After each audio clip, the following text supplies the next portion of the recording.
right. Hi, everyone. Welcome back. Just about 2 o'clock Central Time here, and we're going to kick off our next panel conversation. I hope everyone enjoyed the M&A discussions. So this conversation, actually, everyone gets to hear my voice a little bit more, although most of you are probably tired of it after this whole day.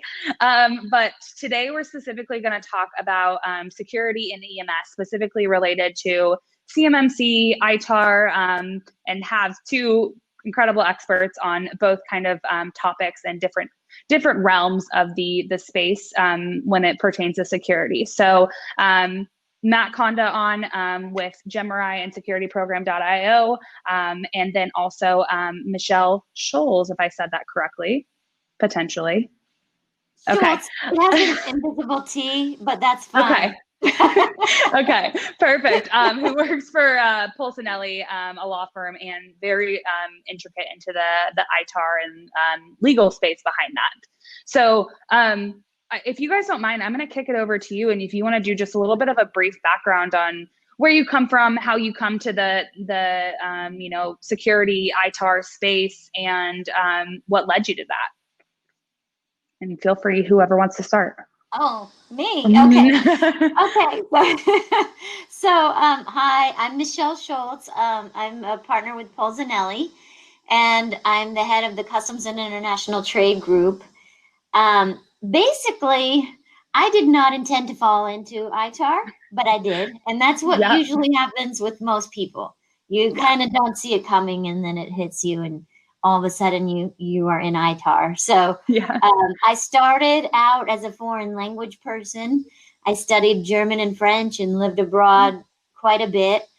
And while I was working at an embassy as a volunteer for Bosnia, back when Bosnia was having a whole lot of issues, I met a lawyer who told me, you can do anything with a law degree, so just get that. And I thought, okay, that's what I'll do.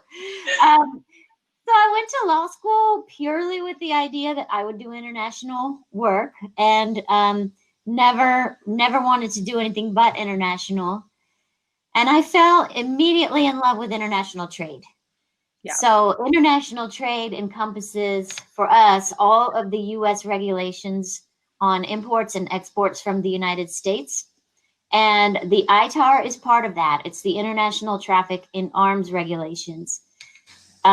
We'll talk about that a lot today, but the ITAR is near and dear to my heart. I've been an advisor to the Commerce Department during export control reform, and I got a chance to help revise the ITAR and EAR, or I should just say to help others revise it.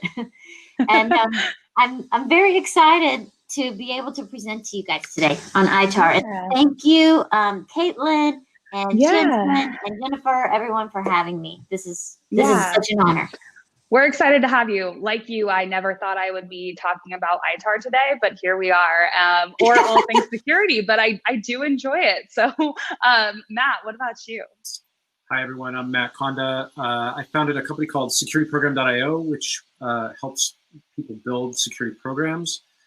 I, like Michelle, fell into security inadvertently. I was just a software developer building typical enterprise systems. And then I had those systems broken as part of an exercise. And I started to realize that security is a lot harder than I thought initially. And that's when I got the bug. Got involved in developer organizations like OWASP, where I served on the board, and have generally focused on helping people to secure their systems. And we get pulled into ITAR and other regulatory contexts because typically that's where partners or the sort of big supply chain question becomes a real thing. We have to do a lot of things for security to make sure that everything along the whole path is in order.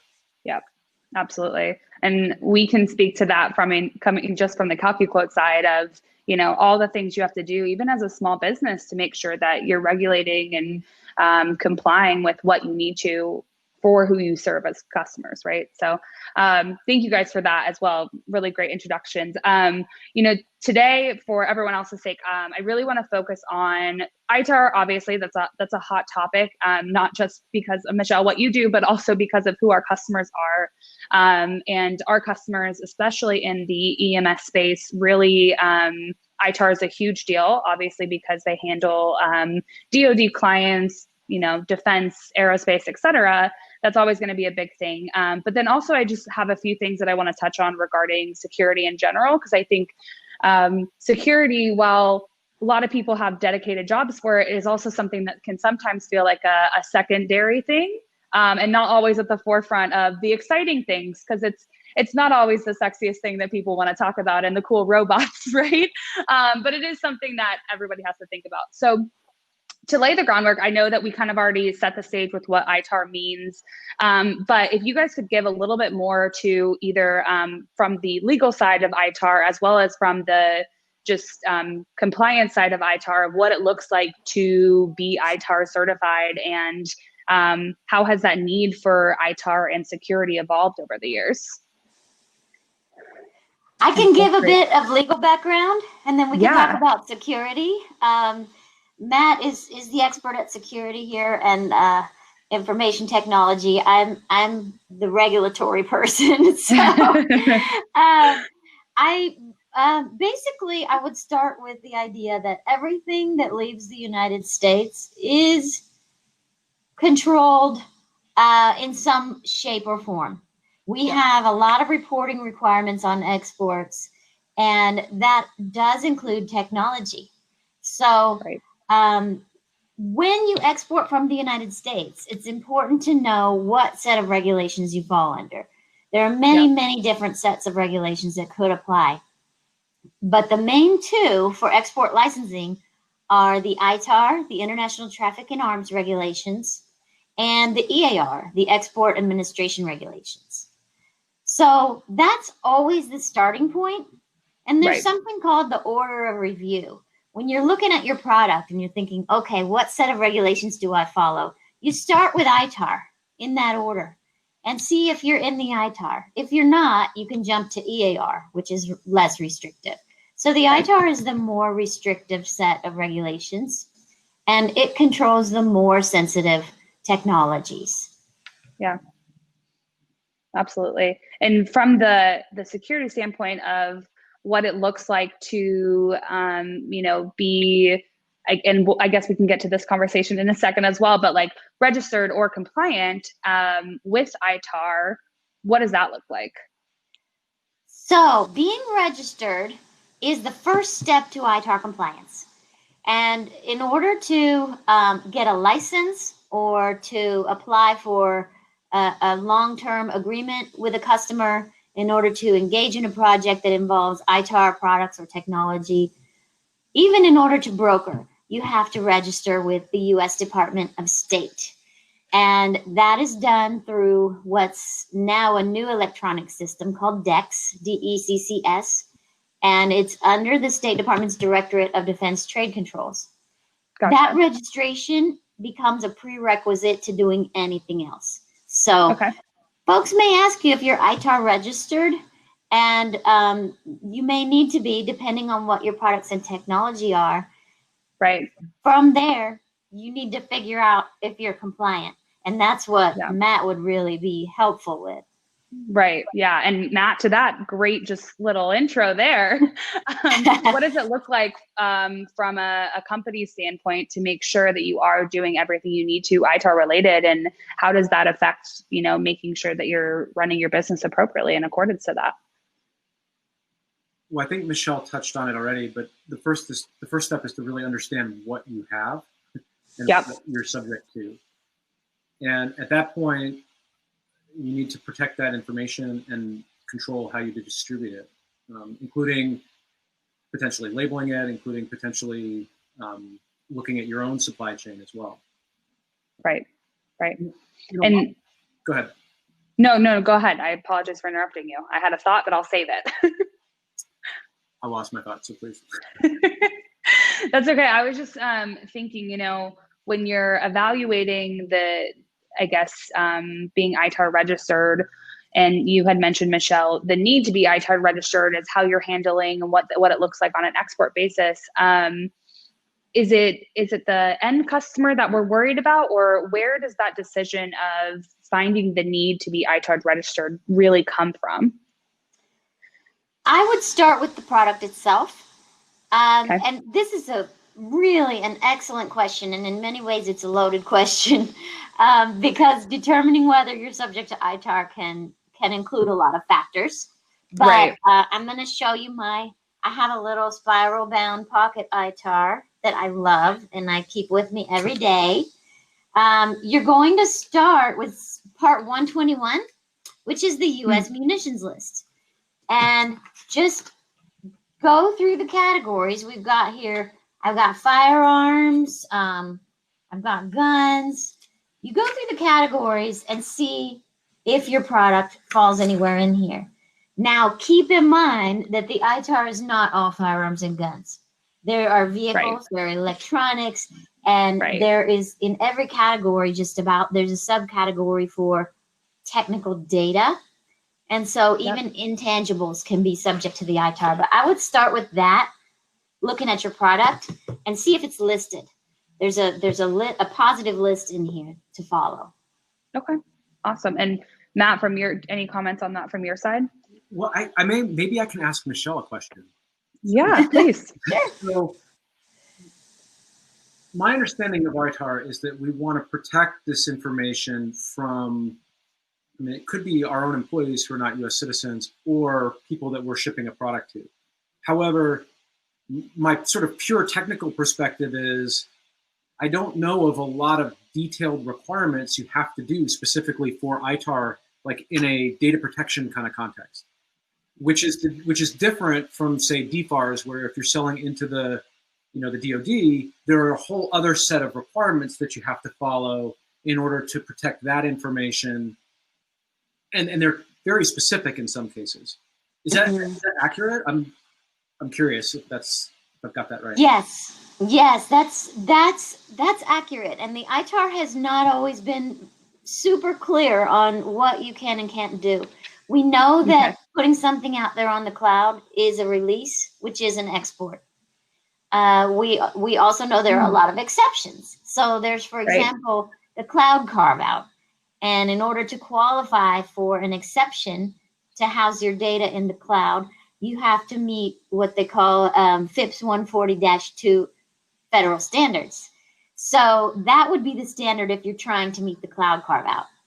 If you're just keeping data in a special area, it needs to be completely locked down. And the best way that I've seen to do that is a technology control plan. So a written plan. Right. I think you probably have that in a lot of defense areas, right? Exactly. And we would normally advocate for people to orient to either NIST, maybe NIST 800-171 or something like that, in order to get a detailed set of standards to follow in that context. But that's not part of ITAR, as I understand it, right? That's a totally separate standard that you just leverage, give yourself that information and that breadth.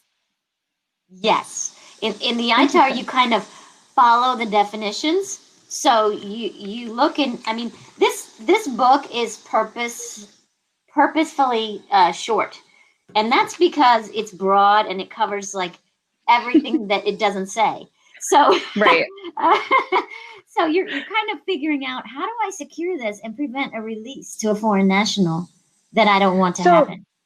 Yeah. So I guess that leads me to a question that this is a little off my original trajectory, but it's very interesting to say, how do you ensure that you're ITAR registered if there's not a, step-by-step checklist? There's a broad overall arching statement to make sure, like, just do this. And it's like, well, is there a way that I need to do that in order to be ITAR registered and ITAR compliant, right?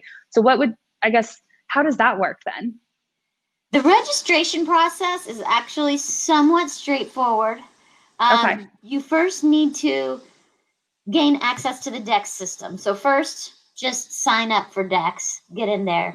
And then you fill out a form and you submit $2,250 through DEX to register. And you can register as a manufacturer, an exporter, or a broker, depending what you're doing.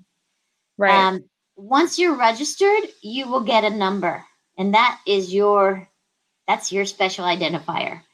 Right. If somebody doesn't have a registration number, then you know they're not registered.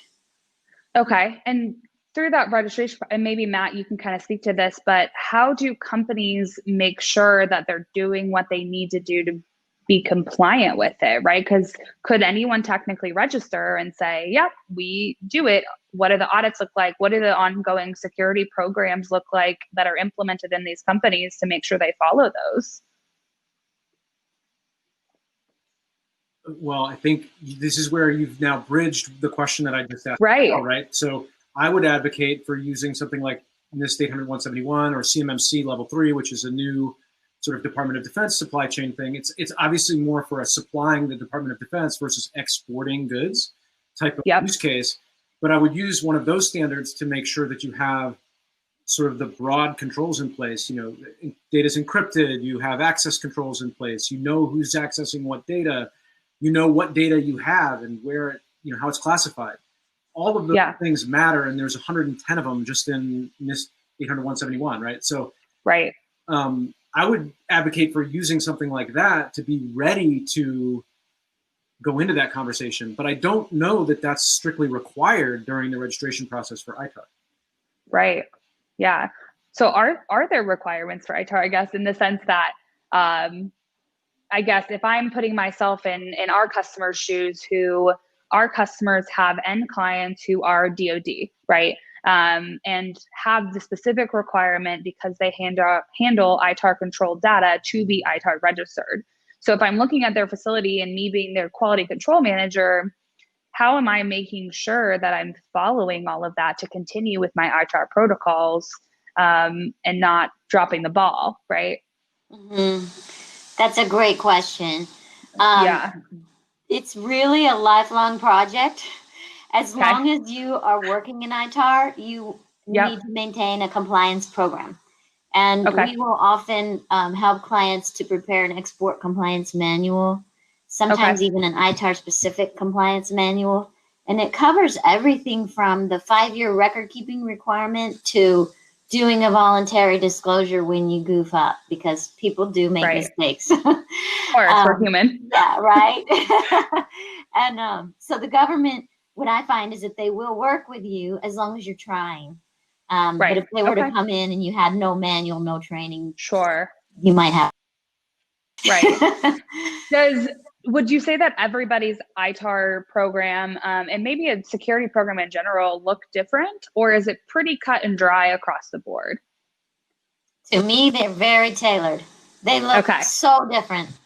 We had a client who was manufacturing various electronics and technologies, and there was a French guy who liked to go smoke out back. Well, he had to go through the controlled area to smoke. So the poor guy, I mean, I studied in France. I know they like to smoke over there.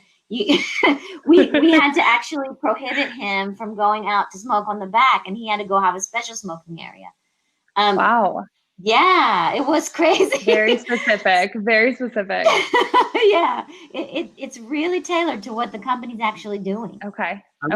I would agree, but I would add that that's actually, in a way, and this is a little bit philosophical, but this is sort of a failure in the security industry. I think my industry, my fault. I'm saying that it's hard to know what you have to do because every situation is different, and it's hard to understand really where the line is and what your obligations are. Right. I think we see that too, right? Being in the software space, who we service clients who are EMS, and then their end clients are ITAR. So we're not controlling any of that data, but it's like, well, where do we actually fall in that? And there's really no clear cut and dry, here is where you are. It's more of a, here's where you are, decide where you want to be, and then take the risk one way or the other, right? Because again, to, I guess, Matt, your point, it's hard to say. And everything has to be so specific to that client, which always is where my questions lie of, what do I need to do? Yeah. So on that topic, I guess, what are the risks of, if you are being audited and there's something, what are the typical risks that you'll see to say like, oh, you guys are not ITAR? What would happen in those types of scenarios? Is it a slap on the wrist? Is it shut down your manufacturing? Is it, It's about as bad as you can imagine, because Okay. so the State Department could all out shut down all of your exports. They could, which if your exports are software, that could entail shutting down your whole business. Right. They can also penalize you easily in the millions. There are criminal and civil penalties, and they can be up to $1 million per violation. Also 20 years imprisonment. And yeah. So it's don't mess really with security. Yeah, don't mess. It's because the idea of the ITAR is to protect our fighters in the field, protect our national security. So when people play around with it, State Department doesn't always go easy on them. Yeah. Which makes people get in line, I assume. So, yes. Yes. Matt, from your perspective of, helping customers implement their security strategies just in a cybersecurity space, do you guys touch on ITAR? Is it going back to the NIST? And that's really where we say, go with this, keep doing your ongoing audits. How often do you do those ongoing audits? How do you make sure that stays consistent throughout the years to make sure you don't fall into the, not following the State Department's rules? Yeah, I mean, you touched on something, which is that, building and running a security function is an ongoing task. It's like gardening. You have to take care of the thing that you're maintaining. We would typically, and this is changing actively right now because of CMMC. And so I'm imagining that many of the people who might be subject to ITAR restrictions are also subject to CMMC. Right. And because of CMMC, which is going into effect right now, I would recommend that folks orient to perhaps CMMC level 3, which is sort of a going in, it's a strong stance, but it's complementary to what you would have to do for ITAR. I think it supports all of the detail behind ITAR. So for instance, if you're doing CMMC, you're going to have a system security plan, you're going to have, a POAM, a plan of action and milestones. You're going to have some of the same things that you may need to demonstrate in order to show good faith in terms of your ITAR efforts, right? CMMC is a good, strong plan, and it lets you, grow into that security area, and it's coming anyway. So the way, just to circle back around to a question you asked earlier about ITAR, the way CMMC is being implemented is that certain contracts are being selected, and then it's being applied to the vendors on those contracts.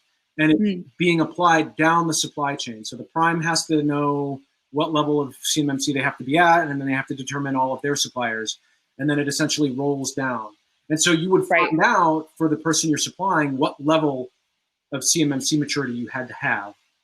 Okay. And I don't know if that's the same in ITAR. So if you're if you're supplying a sort of the prime vendor, if they can tell you your ITAR obligations, but in CMMC, you sort of get those explicitly, and that's helpful. And that, to me, that and its alignment and sort of CMMC is essentially an extension of NIST 800-171. It's using those same controls, and because of that, you get a lot of the core sort of work that you need to do done in one, fell swoop that everybody understands. Yeah. Okay. And for those who may not know, because it is kind of a new standard, CMMC stands for? I don't know. I wasn't prepared for that. Now I can't remember off the top of my head. Cybersecurity maturity model? Something like that, right?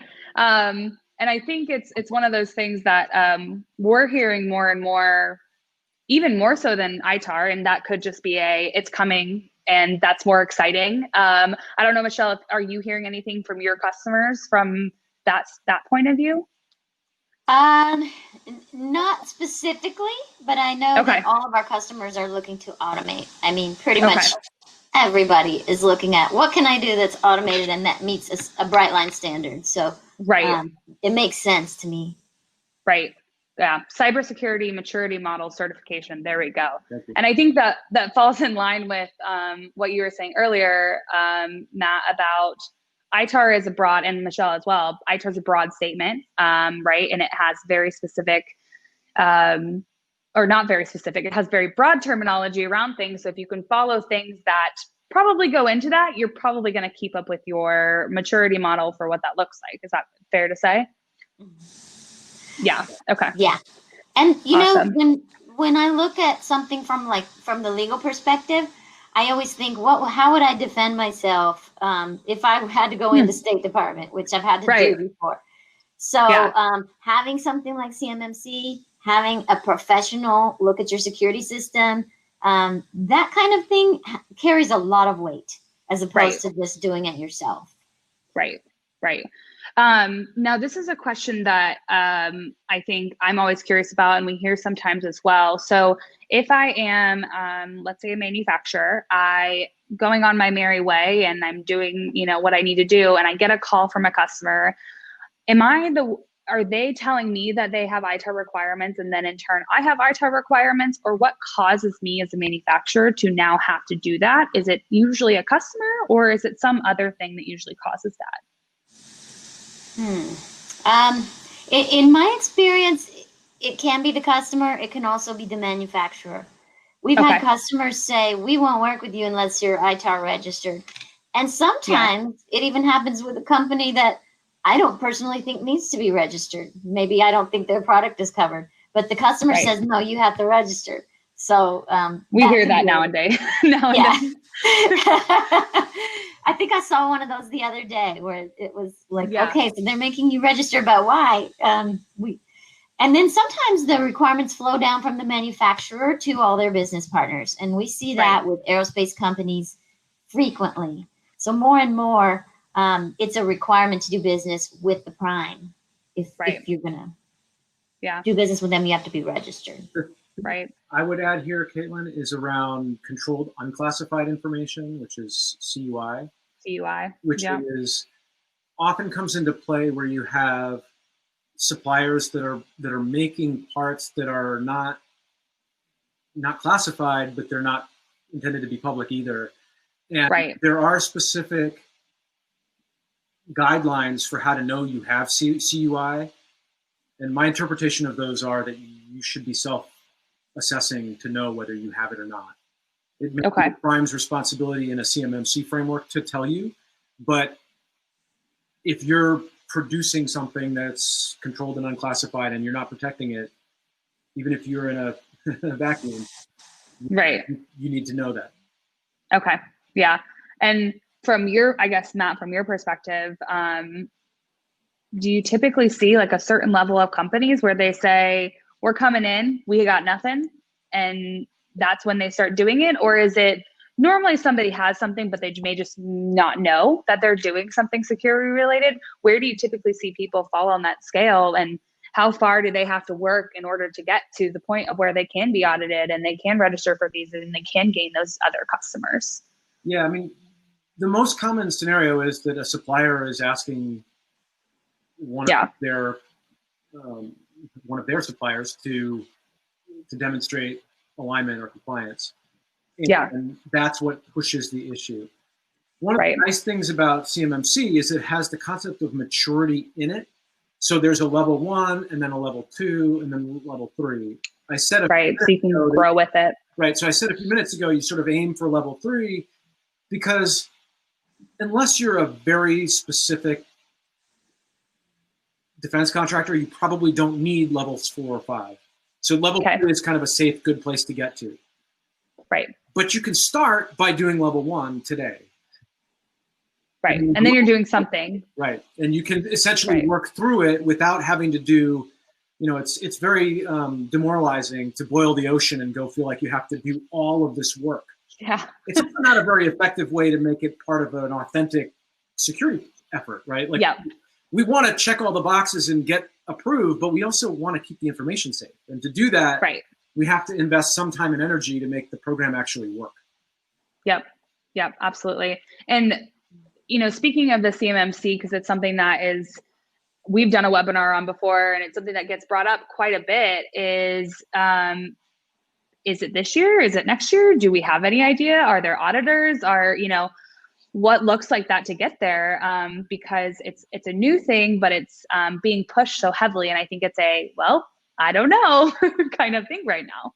So what I understand is that there are, right about now, there are going to be about 20 contracts that are going to be audited. And so all of the bidders on those contracts will go through some sort of CMMC audit.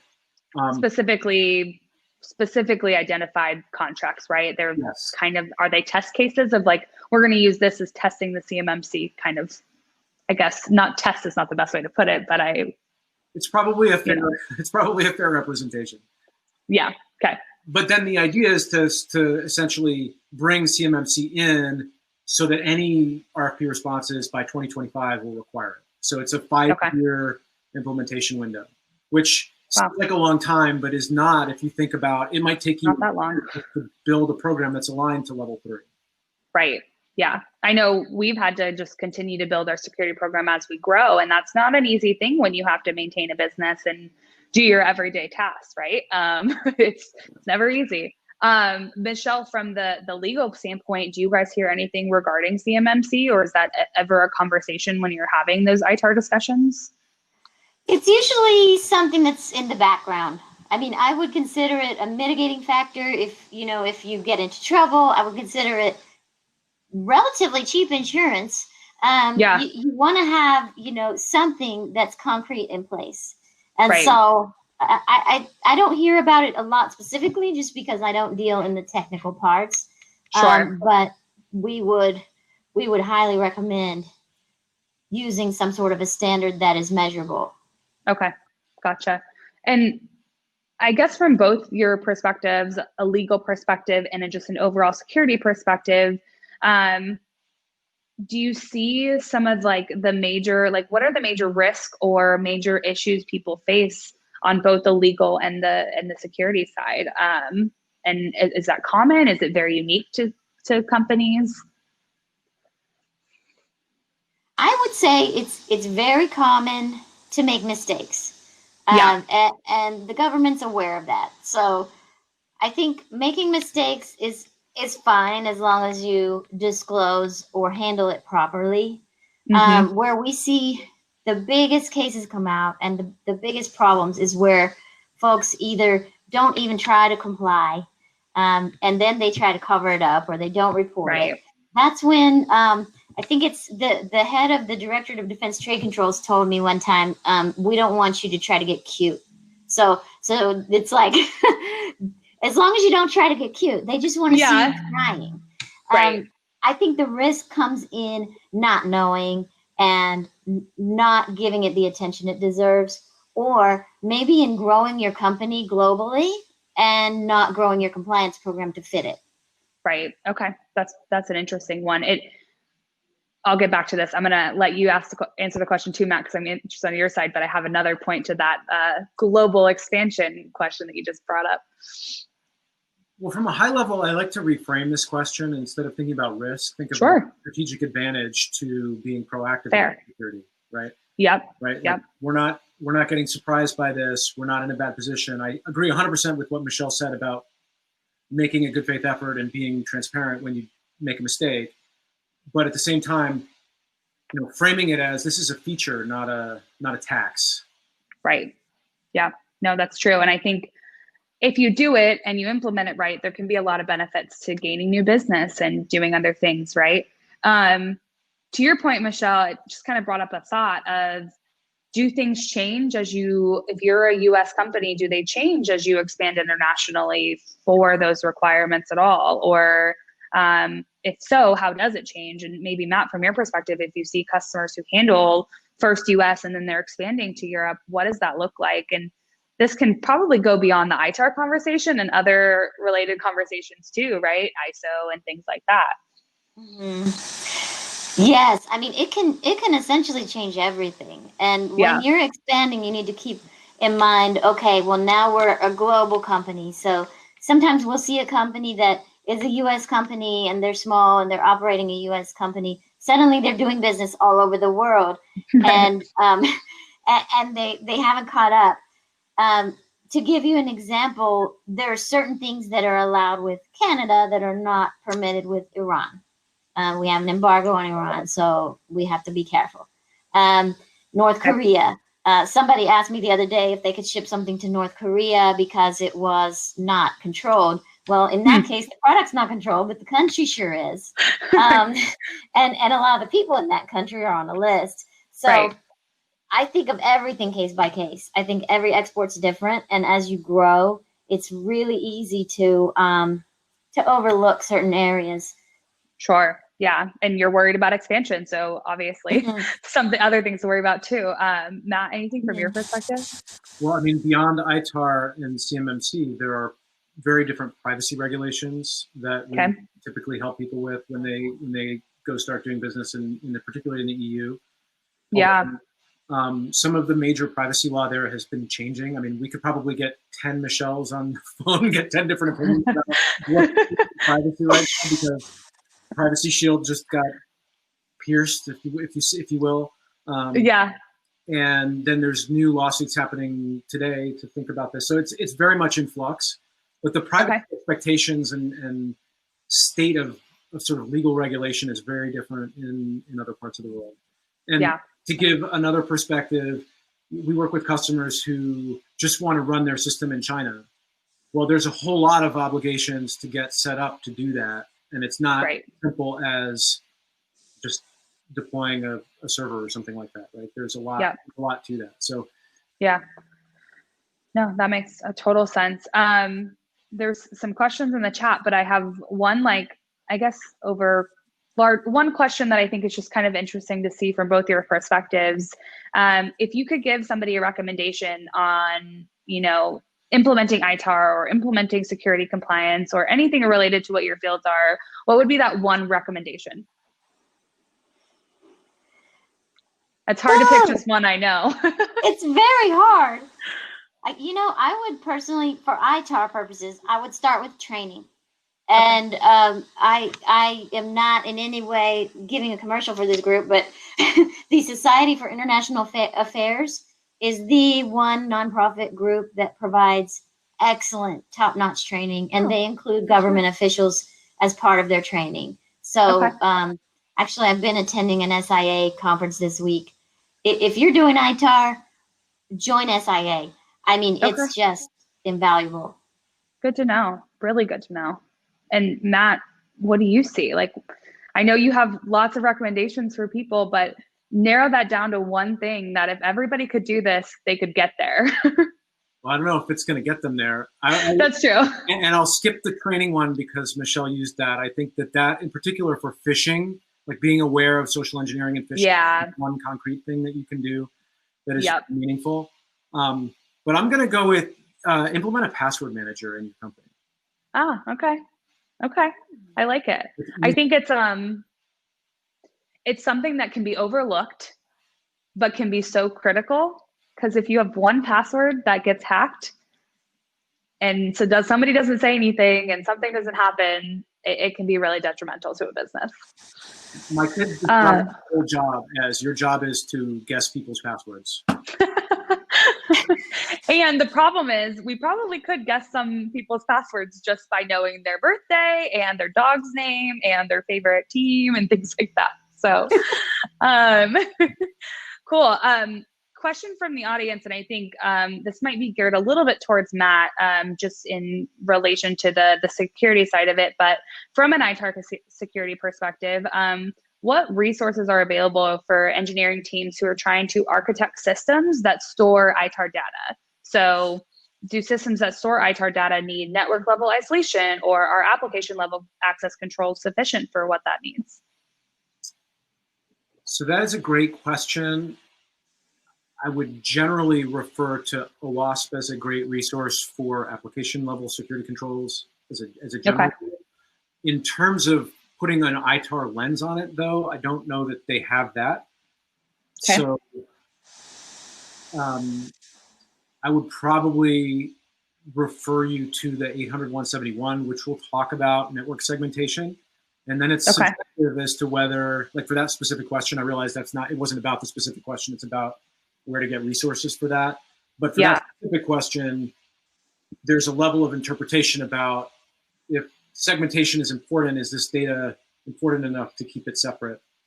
And most of those details will apply with an ITAR lens on them if you let that happen. Okay. Does that make Gotcha. sense? Yep. No, definitely does. And if there's a follow-up question from the person who asked that, please feel free. I have been asking most people this because I think it's just an interesting year we're living in. I think all of us are working from a space that we wouldn't have been working from last year.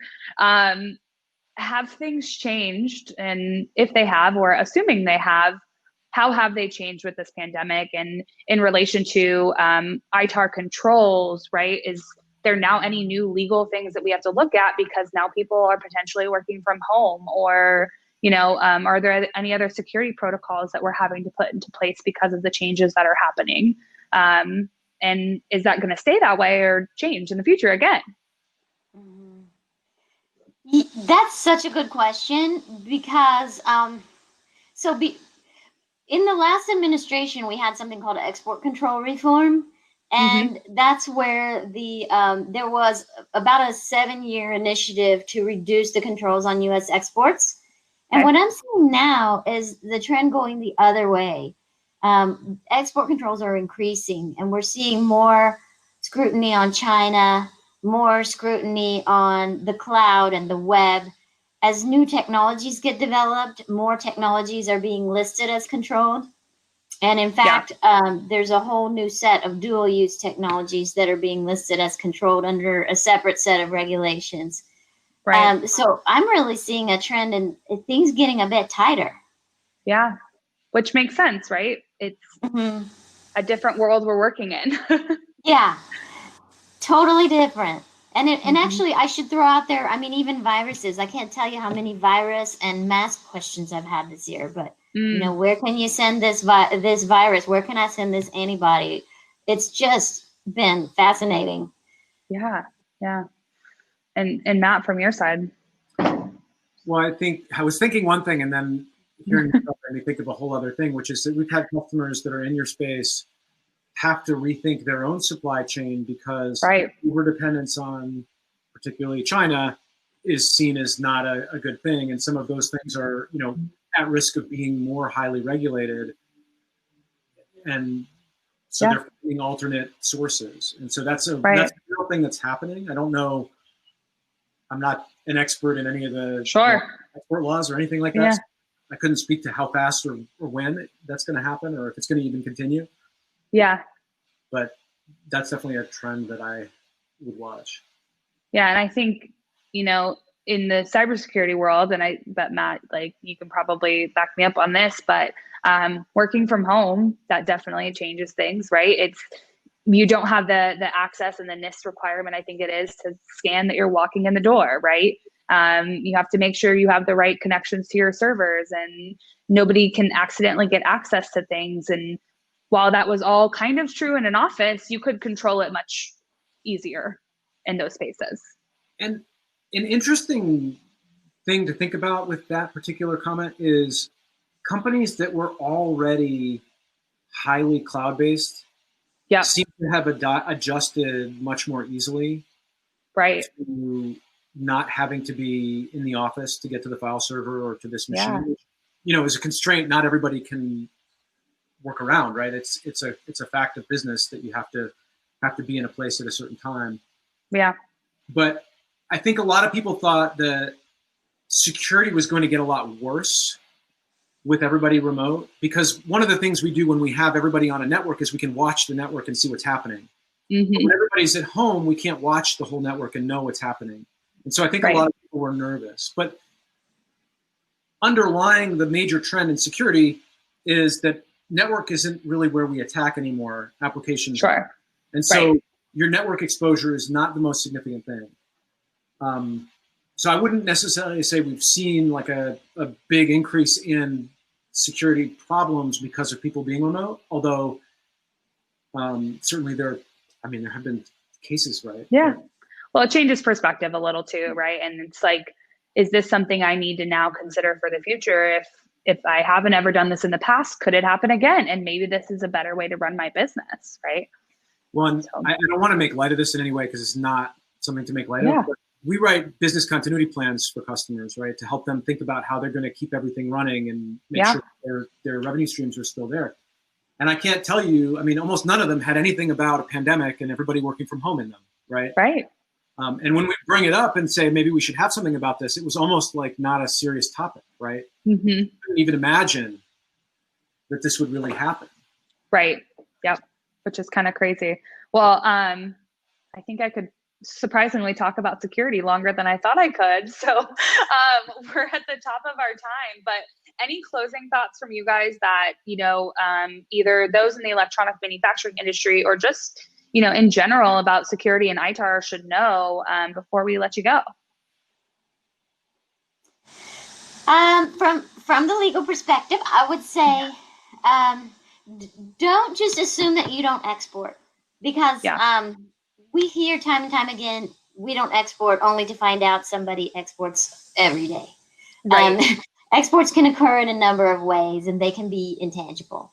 So take a look at what you have is what would be my closing thought. Okay, good. I would say go get CMMC level 1, then level 2, then level 3. Okay, perfect. All right, every customer heard it here. Export and CMMC level 3. Got it. Done.